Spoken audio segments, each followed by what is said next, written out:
I love this play because one of the communication and how the guys stepped up on the offensive line. You got Fred Johnson, got Tyler Steen, who aren't starters, who are backups, and they come in and do an unbelievable job there. And then the communication between Cam, Landon, and Jordan, how they pass this off, and then using my speed to break however long around the 65-yard line. And then I jump into the end zone. I get stuck there.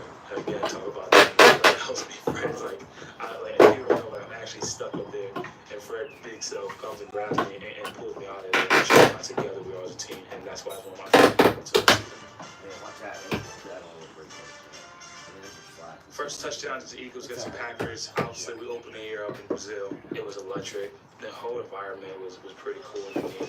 We welcome you to São Paulo, Brazil, the largest city in the Southern Hemisphere. We didn't start the game as almost my foot was scary as it was Philadelphia Eagle. I slipped and probably lost 5 yards. Frank mentioned to Barkley, his first carry as an Eagle, and his feet went out from under him. But we started getting things rolling, and this is the first touchdown I had as a Philadelphia Eagle.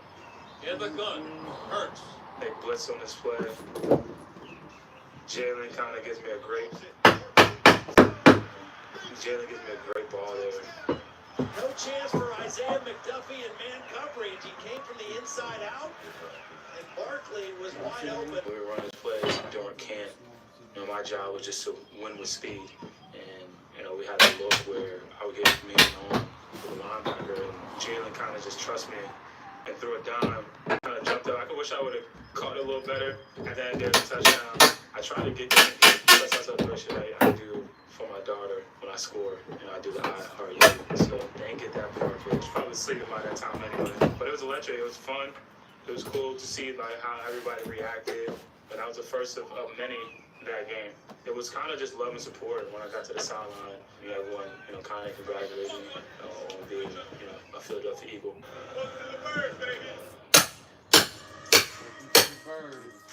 I don't think you need a lot of motivation for Super Bowl. Super Bowl 59. It was just the confidence that we had throughout the week, knowing that we play the type of football we know how to play. This team really couldn't mess with us.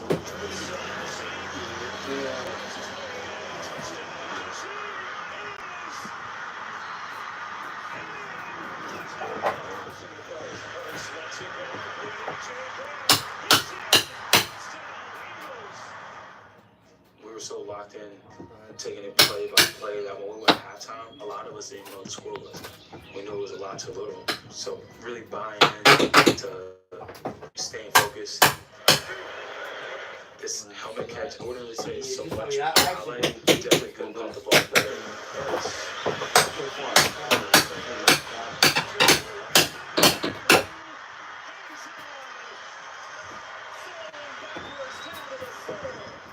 But I had a scene catch. I was watching the second time we played when we lost. I dropped it. I had that moment early, had a big drop, and was able to make sure I executed the catch. He rolls to the outside, and he is firing to a wide open Barkley inside the 5. They did a good job. Offense, defense, special team came out to play. Super Bowl champs. Thanks for following along, watching all these great plays for my first season. Make sure you guys like, subscribe, and let us know who you would like to see next in this tier. Much love. This city is built on hard work, resilience, and unmatched passion. Bring the same energy to every game, every moment, every season. Your unwavering support. I think after the season we sat down and we talked about what we wanted to do. We wanted to create incredible competition at all positions. We want guys that are tough. We want guys that love football. And we wanted to bring in people here with a chip on our shoulder because we felt like we had a little bit of a chip on our shoulder. Giant star running back Saquon Barkley is planning to sign with the Eagles.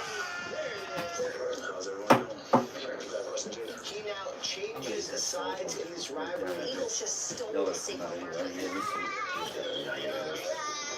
What a scary group of individuals. Your loyalty, your fire, millions of others support your team.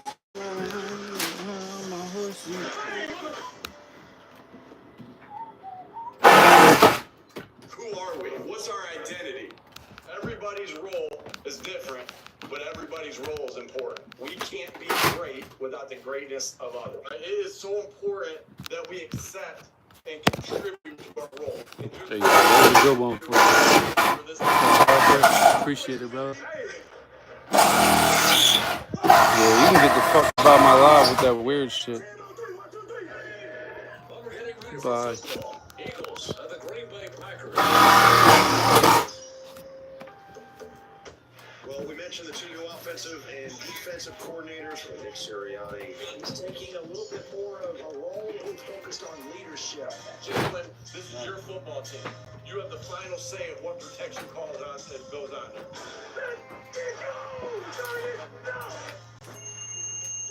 Offset, Barkley, end zone, makes the grab. And it's a perfectly thrown football. I mean, what a touchdown. And they love it at the length. Championship mindset right there. That's why you're And it, Barkley, touchdown. One with his second. One by air and one on the ground. Oh boy, the thing hard to see that time. Hey, y'all doing a great job up front, man. Let's keep it going. team defense, team football. Nicole, you're the vocal leader. Get everybody on the same page.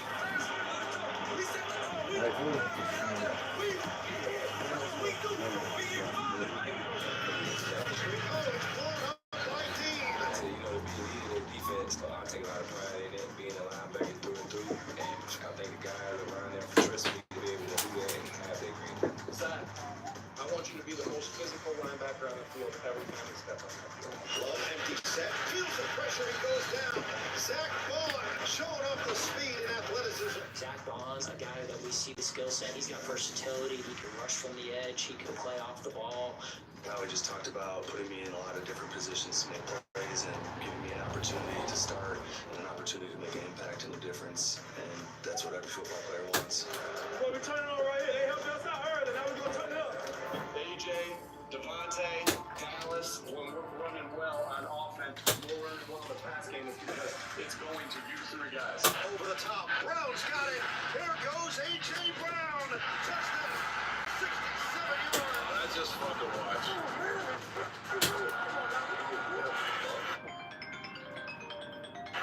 Worked over the middle, deep.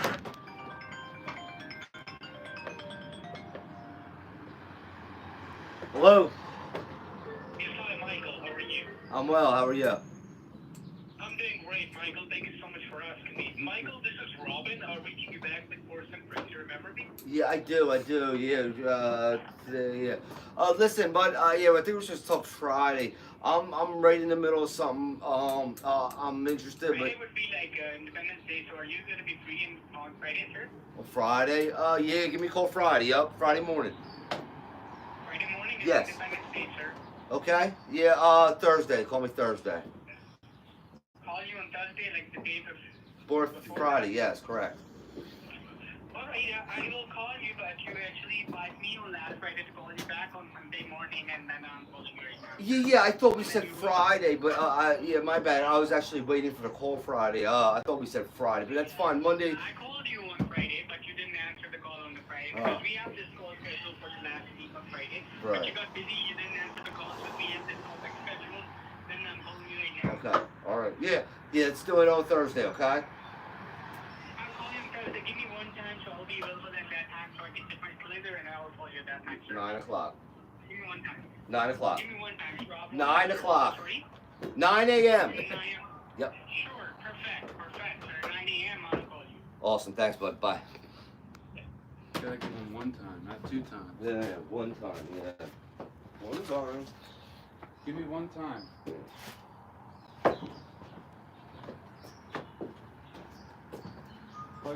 Call you Thursday. Oh, Thursday, the day before Friday? No, the day before Tuesday. He's the one that said Friday. Then he was like, Friday's Independence Day. Then why did you say Friday? I mean, I'm still going to be alive on Independence Day. You know, I hope to be at least. You can call me Friday.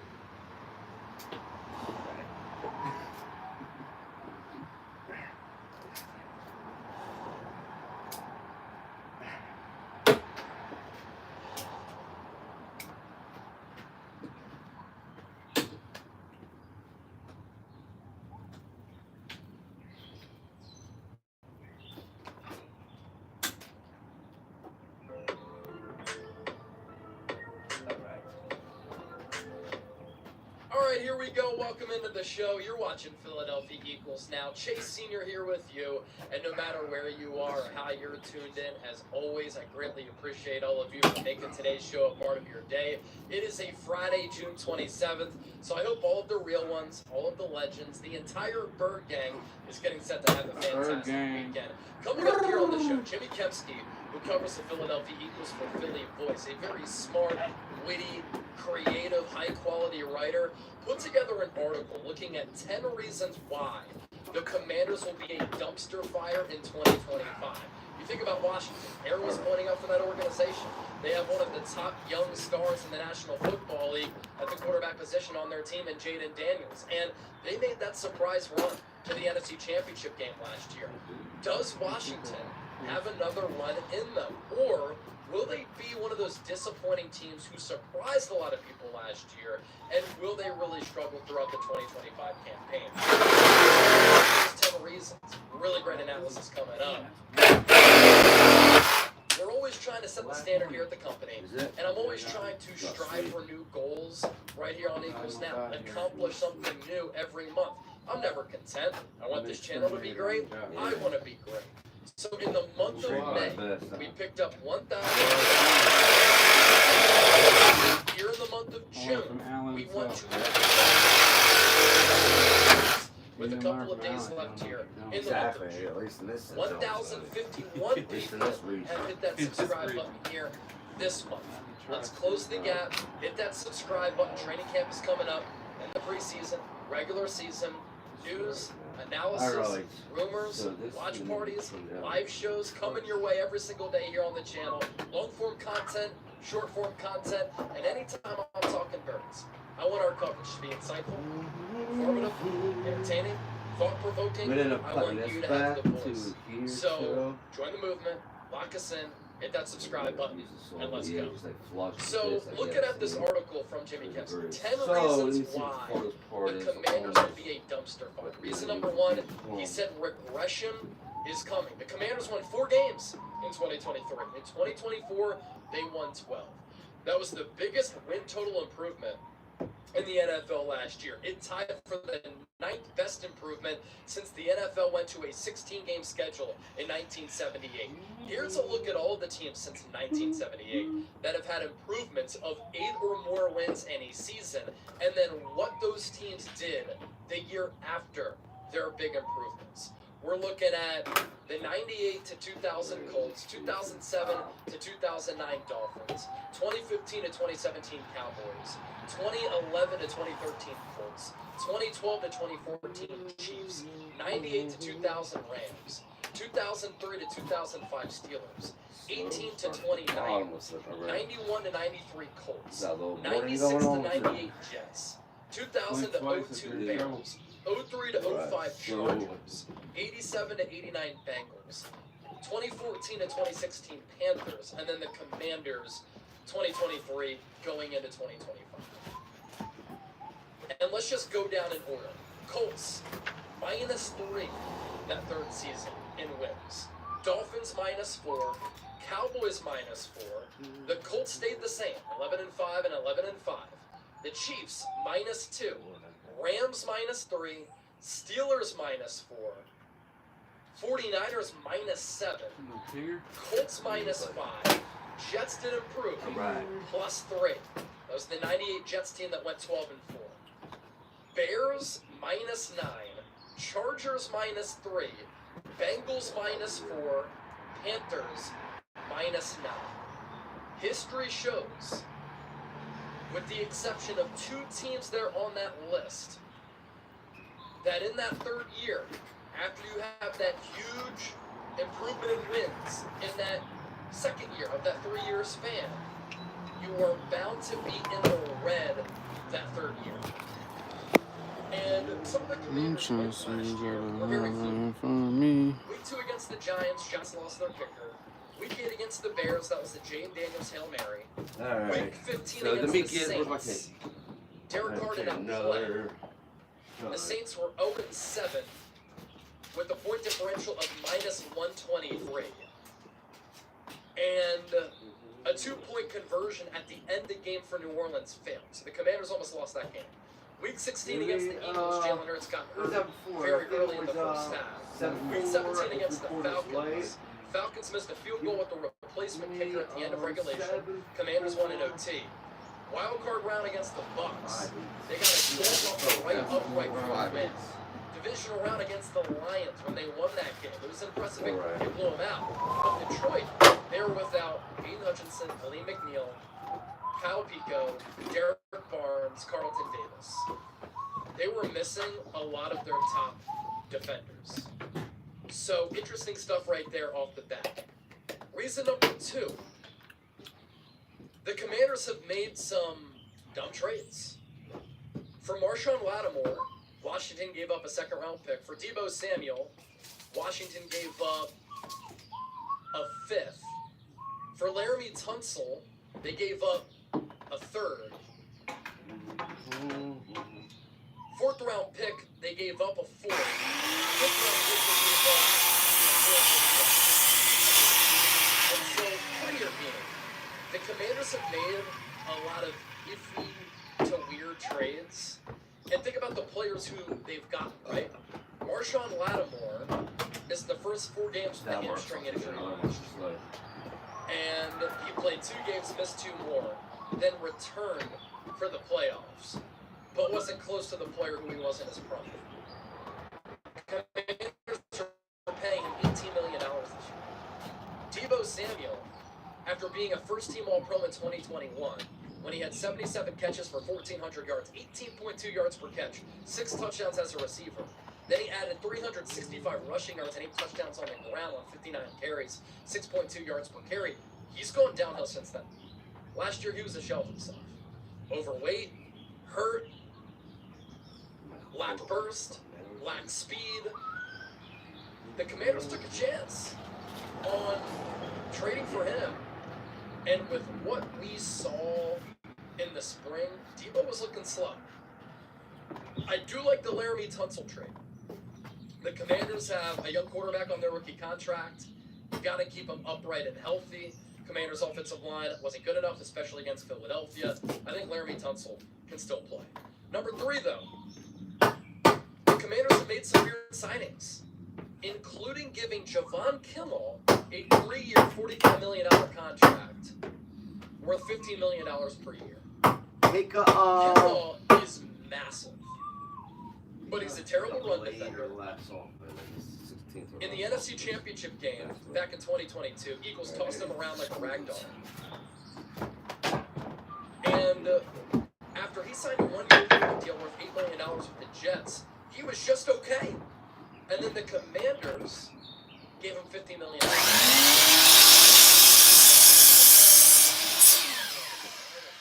to Washington, he was part of that front office that drafted Kimmel. That is a huge overpay. Reason number 4. Commanders are old. So, you look at their team. The perspective, nationally, is that they are young, because you have Jaden Daniels. But they have 30 players who are 29 years old or older. Here's how that compares with the rest of the NFL. Commanders have those 30 players 29 or above. The next closest team has 19 players, 29 years old or older. And that's the Falcons, Lions, and Texans.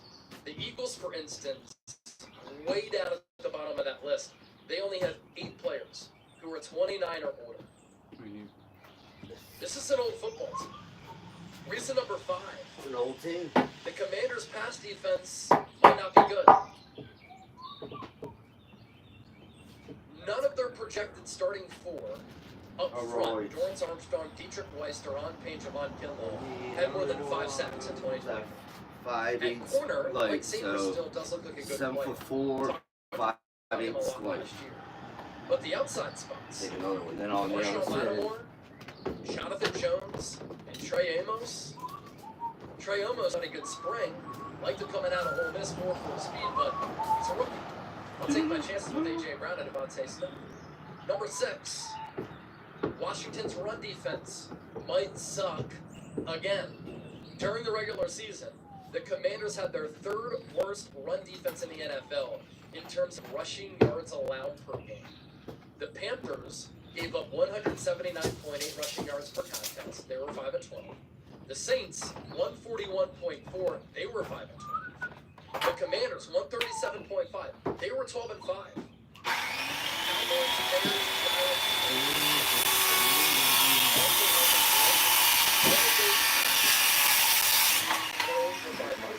the only team that was close to being 500. The Colts at 8-9. See what Kempsey's getting at here? See what we're talking about here? Commanders had a pretty fluky season. Next up, number 7.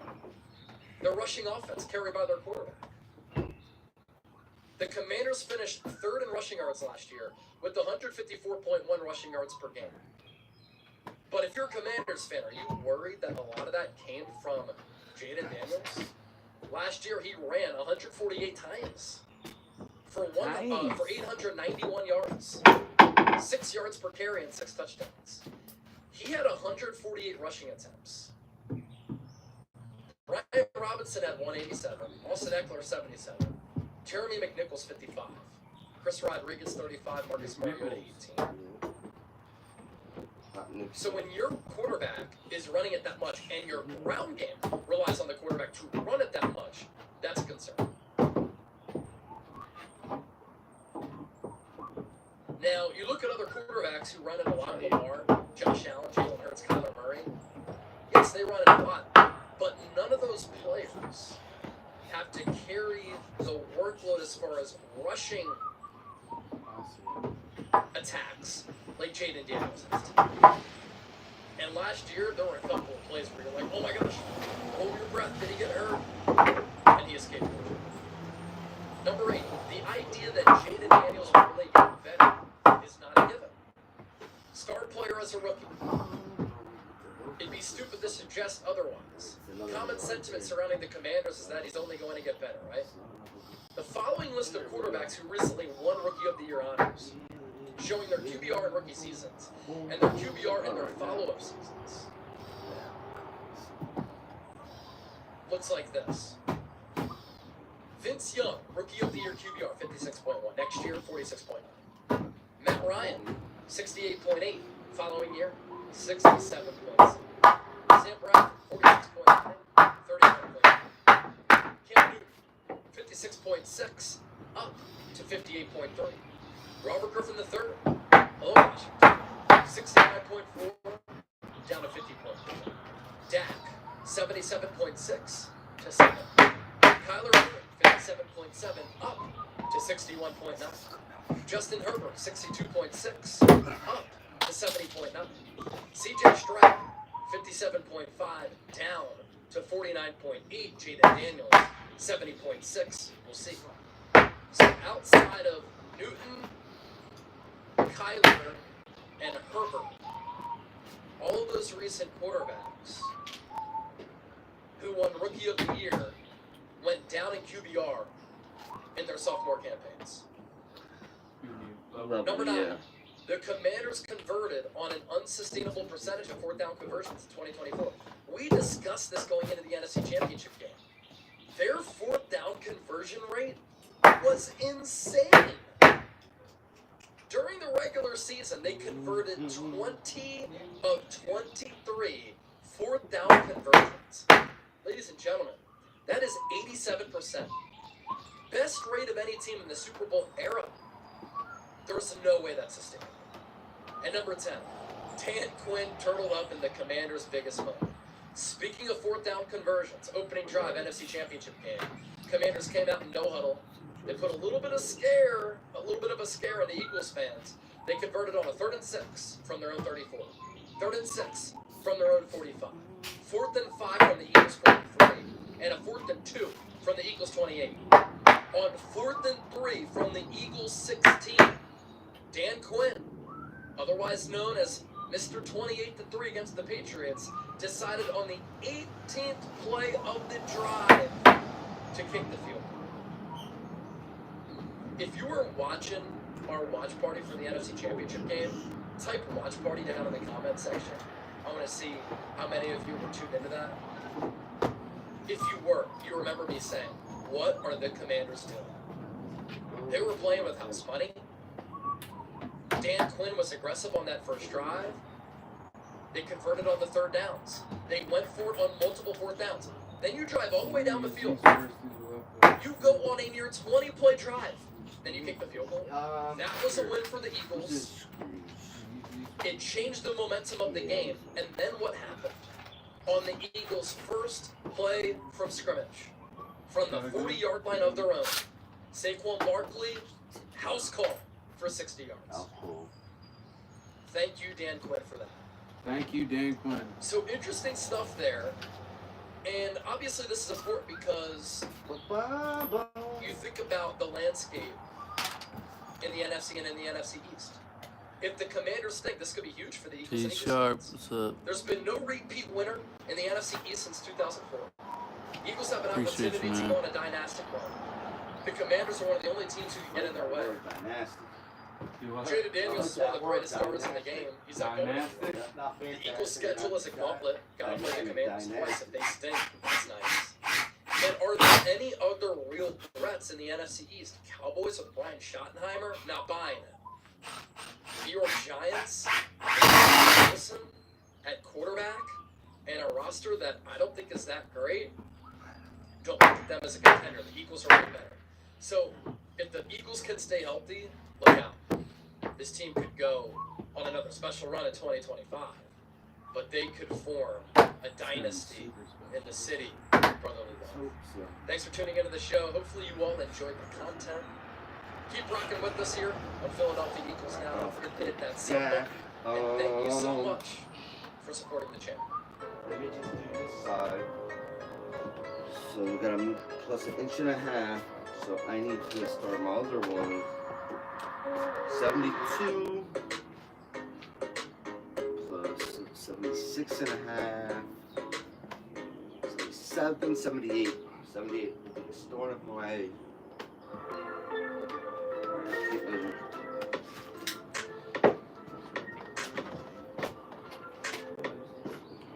Happy Friday, legends. Welcome into the show. You're watching Philadelphia Eagles Now. My name is Chase Sr. of Bones the Bird Gang is getting prepared to have a fantastic weekend. A bunch of great Eagles news to cover here on the show today. I'm so glad all of you are hanging out here with me. I do want to begin with this because those of you who watch the show, you know what our goal is for the channel here in the month of June. To pick up more subscribers this month than we did last month. And the real ones are crushing it. On yesterday's Thursday show, on June 19th, 35 new people hit that subscribe button. So that means that as we enter the back half of the year, we picked up 759 new subscribers this month. The number in May that we have to beat, because I promised my bosses that we would, and I know that Eagles fans always show up and show out, is this number here to my right. 1,132. We could put a dent on that if a lot of you hit that subscribe button, and I promise you won't regret it, because I'm going to continue to give you the best, most elite Eagles coverage right here on YouTube. Let's begin with Cooper DeJean. ESPN naming him the best slot cornerback in the National Football League going into 2025. What a start he has gotten off to in his young NFL career. In the regular season, graded out extremely well according to Pro Football Focus, an 82.7 overall grade. That was give me one for first, and let me see if that works. 22 corners. His run defense grade, 90.8. That was second. His ability to impact the game in a plethora of ways is so impressive. In coverage, he held up very well. 79.3 there. That ranked 12th at the position. He had 20 stops. That was inside the top third. He had 5 pass breakups. That ranked 44th. Gave up 49 catches. That was top 26 among corners. He had 3 pressures as McFangio used him as a blitzer, delayed blitzer, a disguised man in the slot, covering a bunch of different players.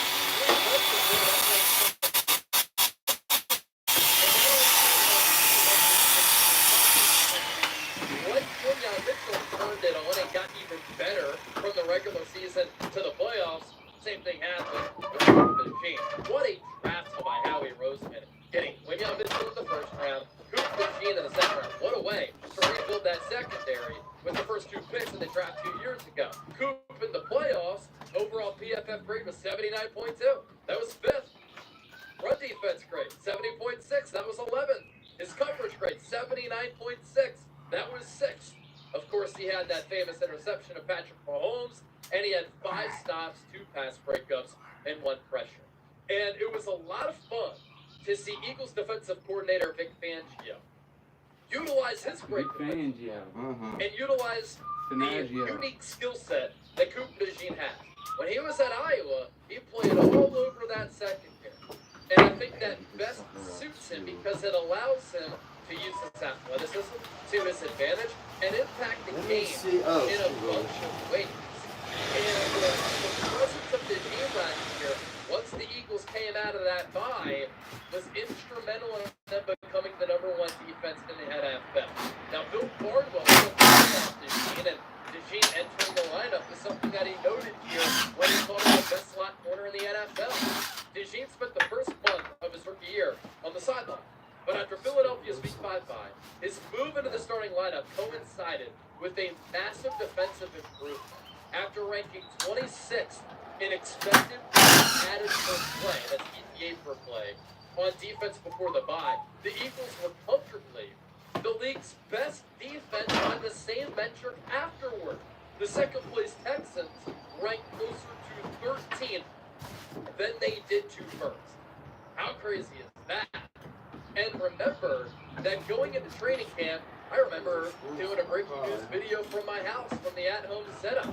There was that report that DeJean suffered a hamstring injury getting ready for training camp, and there was an expectation that maybe he was going to come back in a couple of weeks. He didn't do anything throughout training. He didn't play or make his professional debut until the 3rd preseason game. And so Vic Fangio didn't really trust him at first because he's a rookie. He had a lot to learn and master, and he had to get his feet under the line. But once the Eagles came out of the bye, Fangio put him into that starting lineup in the slot. Eagles never looked back. And his impact was certainly felt. More for Bill Barnwell here. It would probably be unrealistic to suggest DeJean was the single driver of those improvements, talking about that EPA stat, but he certainly served as a revelation in the secondary. From week 6 onward, his minus 22.7 EPA allowed as the nearest defender in coverage, ranked 2nd in the league, with fellow rookie standout Nate Wiggins the only corner ahead of him for NFL Next Gen stats. He didn't allow a single touchdown on 68 targets, and while he didn't record any interceptions during the regular season, you might remember what he did to Patrick Mahomes in the Super Bowl. And DeJean's football knowledge, his football IQ, the savviness, if you will, to his game, it makes him a really unique player. And that pick 6 backed all of that out. Backed all of that up. You know, DeJean dropped back and covered. And as Mahomes rolled to his right, Mahomes talked about this. DeJean faked him out. And so Mahomes thought he was going one direction. DeJean faked it, and then he went the other direction.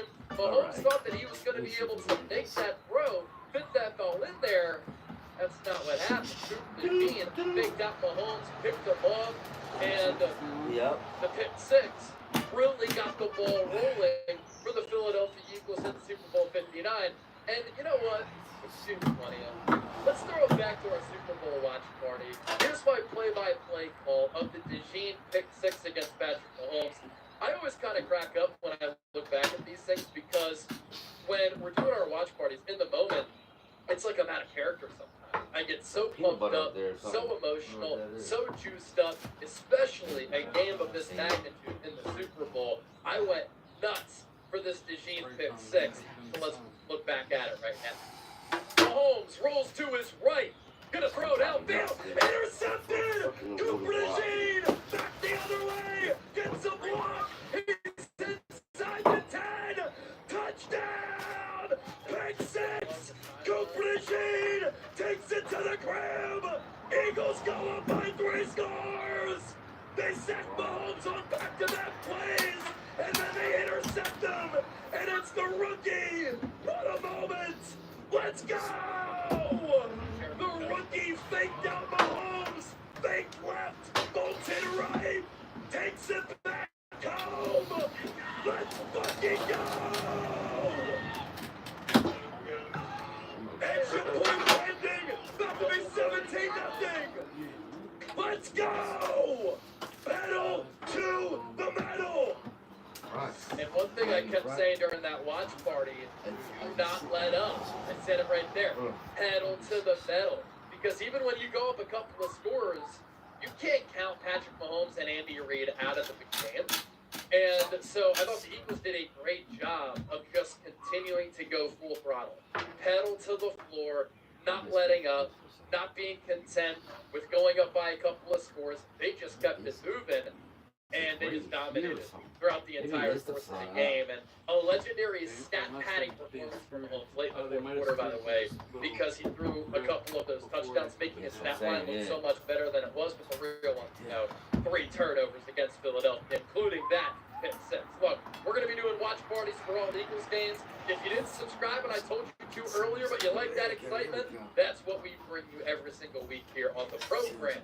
Bill Barnwell with some more stuff on Cooper. I'm out. All right, you guys. Releasing Have a Darius good day at Slay. work, bud. She will play outside more often in the mid-25. Oh, thanks, man. I And so appreciate likely it. to start outside Thanks, the dude. defense. You and too, man. Do that. some packages. He was in coverage as an outside corner on just 6 snaps last year, none of which came during the postseason. He moved all around the backfield in college at Iowa, which should help his chances of handling the added responsibilities. And down the season also bodes well for his chances of being a great NFL quarterback regardless of where he lines up pre-snap. Vic Fangio has alluded to this, and he knows I don't think that the that header's Cooper going to Dean sit up can there be flush. used and utilized in a multitude of ways. Outside Blocks corner and stuff. with the base defense, he can move inside. Fangio even talked about him playing safe.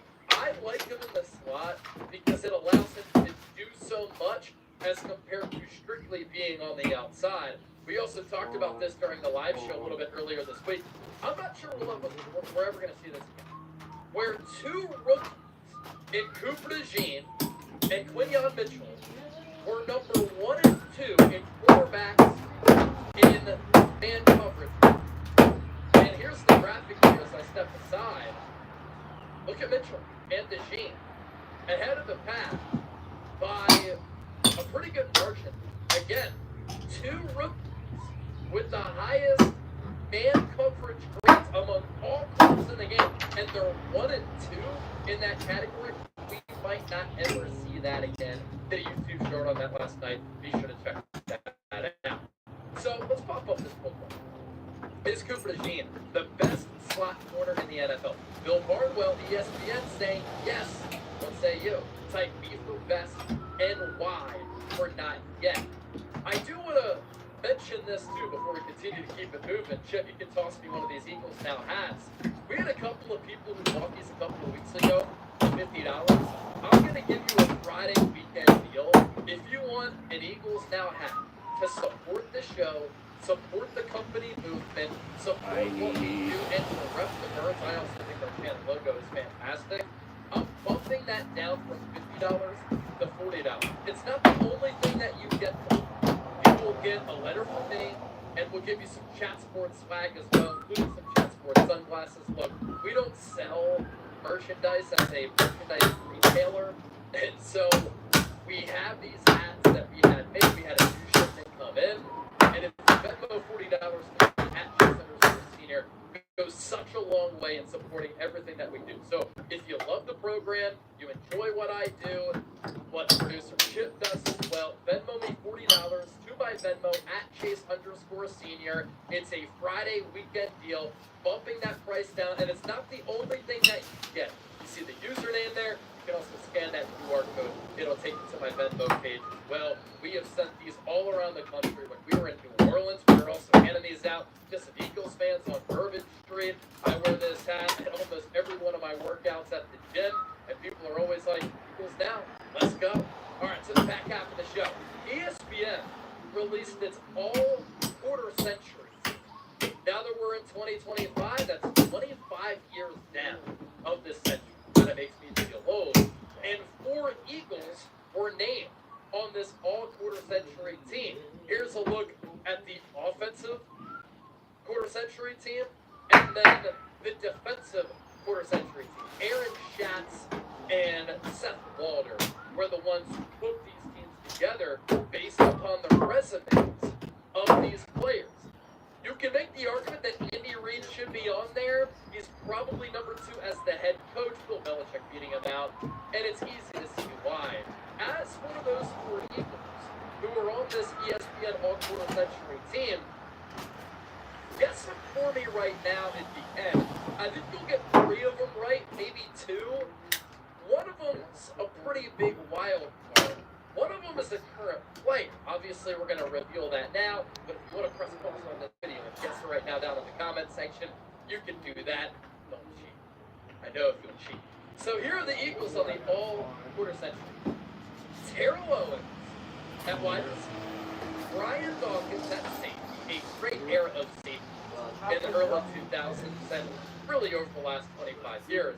Jason Kelsey at center. And how about Lane Johnson at right tackle?